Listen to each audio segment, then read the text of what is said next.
ஒரு தடவை இந்த மாதிரி ஸ்வீட் செஞ்சு சாப்பிட்டு பாருங்கள், டேஸ்ட் ரொம்ப நல்லாயிருக்கும்.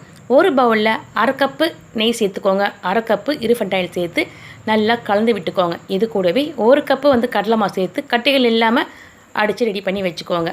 இப்போ இது ரெடி ஆகிடுச்சு பாருங்கள். இதுக்கு 100 கிராம் நெய் ஸ்லோவிலே சூடு பண்ணி வச்சுக்கோங்க. ஸ்டவ் ஆன் பண்ணுங்கள், கடாய் எடுத்துக்கோங்க. ஒரு கப்பு தண்ணி, 1.5 கப்பு சர்க்கரை நல்லா கொதித்து ஒரு கம்பி பதம் வந்தால் மட்டும் போதுங்க. இப்போ இது ரெடி ஆகிடுச்சுப்பாங்க. நம்ம ரெடி பண்ணி கரைச்சி வச்சுக்கிற அந்த கடலை மாவை அதில் சேர்த்துக்கோங்க.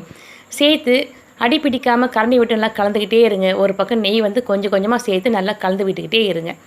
இப்போ இது ரெடி ஆகிடுச்சு பாருங்கள். நம்ம மாவு நல்லா வெந்து வந்திருக்கு, நல்லா பப்புள்ஸ் வந்திருக்கு பாருங்கள். இதை அப்படியே நல்லா சுருண்டு நல்லா கலந்து விடுங்க. இப்போ ரெடி ஆகிடுச்சு. இதை எடுத்து அப்படியே ஒரு நெய் தரன ட்ரே அதில் சேர்த்துக்கோங்க. சேர்த்துட்டு நல்லா தடவி விட்டு ஒரு 10 நிமிஷம் ஆறினா போதுங்க. நமக்கு சாஃப்டான ஒரு நெய் மைசூர் பாக்கு ரெடி ஆகிடும். டேஸ்ட் ரொம்ப ரொம்ப நல்லாயிருக்கும். கண்டிப்பாக ஒரு தடவை ட்ரை பண்ணி பாருங்கள்.